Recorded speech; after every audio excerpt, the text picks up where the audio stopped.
खबर स्टेशन में आपका स्वागत है। जीवन के हर क्षेत्र में पुरुषों की बराबरी कर रही महिलाएं अब तमिलनाडु के मंदिरों में पुजारी भी बन सकेंगी। राज्य सरकार के इस फैसले का स्वागत इसलिए भी किया जाना चाहिए कि इससे न सिर्फ सदियों से चली आ रही ये रूढ़िवादी परंपरा टूटेगी कि पूजा पाठ करवाने पर सिर्फ पुरुष पुजारी का ही हक है, बल्कि ये समाज में एक बेहतर बदलाव लाने की शुरुआत है। दूसरे राज्यों को भी तमिलनाडु सरकार के इस कदम से प्रेरणा लेनी चाहिए।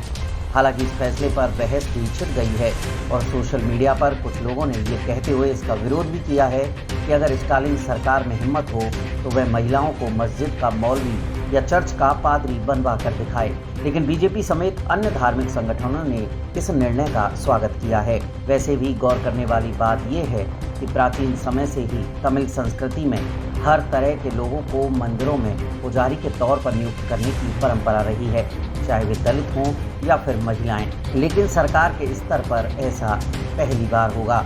तमिलनाडु में हिंदू मंदिरों के प्रशासन के प्रभारी मंत्री शेखर बाबू के मुताबिक सिर्फ उन महिलाओं को पुजारी के तौर पर नियुक्त किया जाएगा जिन्हें आगम शास्त्र के बारे में जानकारी है। बता दें कि आगम शास्त्र मंदिरों में पूजा करने की एक विधा है। इस तरह के विचार को सामाजिक स्वीकृति के बारे में पूछे जाने पर शेखर बाबू ने कहा कि वो उन सभी पहलुओं और अन्य व्यवहारिक चीज़ों पर भी विचार करेंगे। उनके मुताबिक इसमें मासिक धर्म के दौरान अनुष्ठानों से दूर रहने के लिए महिलाओं के लिए 5 दिन की छुट्टी भी शामिल है। विभाग ने सभी हिंदुओं को पुजारी पाठ्यक्रम की योजना बनाई है। विभाग द्वारा प्रबंधित मंदिरों में पुजारी बनने की इच्छुक महिलाओं को नियुक्त करने से पहले आवश्यक प्रशिक्षण भी दिया जाएगा।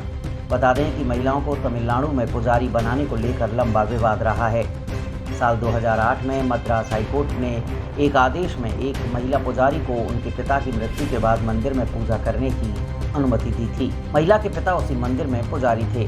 हालांकि उनके पिता की 2006 में मृत्यु हो गई, लेकिन पिता के बीमार होने के कारण बेटी साल 2004 से ही उस मंदिर में पूजा कर रही थी। लेकिन उनकी मृत्यु के बाद गाँव वालों ने इसे हिंदू धर्म व संस्कृति के खिलाफ बताते हुए आपत्ति दर्ज कराई थी, जिसके बाद उस महिला ने मद्रास हाईकोर्ट में याचिका डाली।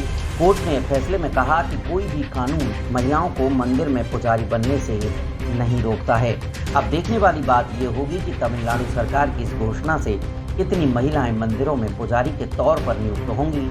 ये पूरी प्रक्रिया में क्या चुनौतियां आएंगी और सरकार उनसे किस तरह निपटेगी। तमिलनाडु से खबर स्टेशन की रिपोर्ट।